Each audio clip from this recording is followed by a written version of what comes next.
आलं पाहिजे. सगळे गुन्हेगारी वृत्तीचे लोक इथे, यांच्यावर पहिले 10-10, 20-20 गुन्हे येतात आणि तोपर्यंत मी थांबणार नाही. मला न्याय पाहिजे. सगळ्यांना फाशीची शिक्षा झाल्याशिवाय आम्ही थांबणार नाही. सरपंचाच्या खून प्रकरणात 7 जणांवर मोका लावण्यात आलाय, काय सांगाल? दिसतंय तुम्हाला?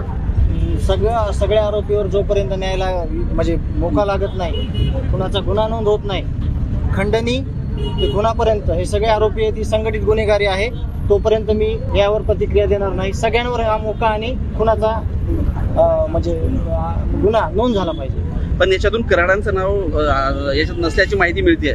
आलं पाहिजे. सगळे गुन्हेगारी वृत्तीचे लोक इथे, यांच्यावर पहिले 10-10, 20-20 गुन्हे येतात आणि तोपर्यंत मी थांबणार नाही. मला न्याय पाहिजे. सगळ्यांना फाशीची शिक्षा झाल्याशिवाय आम्ही थांबणार नाही. राज्यातील मंत्र्याचा वर्दस्त यांच्यावर दिसतंय असं वाटतंय तुम्हाला?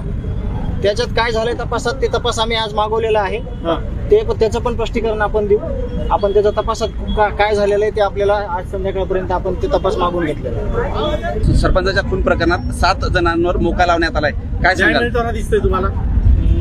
सगळ्या आरोपीवर जोपर्यंत न्यायाला म्हणजे मोका लागत नाही, कुणाचा गुन्हा नोंद होत नाही, खंडणी ते गुन्हापर्यंत हे सगळे आरोपी आहेत, ही संघटित गुन्हेगारी आहे, तोपर्यंत मी यावर प्रतिक्रिया देणार नाही. सगळ्यांवर हा मोका आणि खुनाचा म्हणजे गुन्हा नोंद झाला पाहिजे. पण याच्यातून कराडांचं नाव याच्यात नसल्याची माहिती मिळते.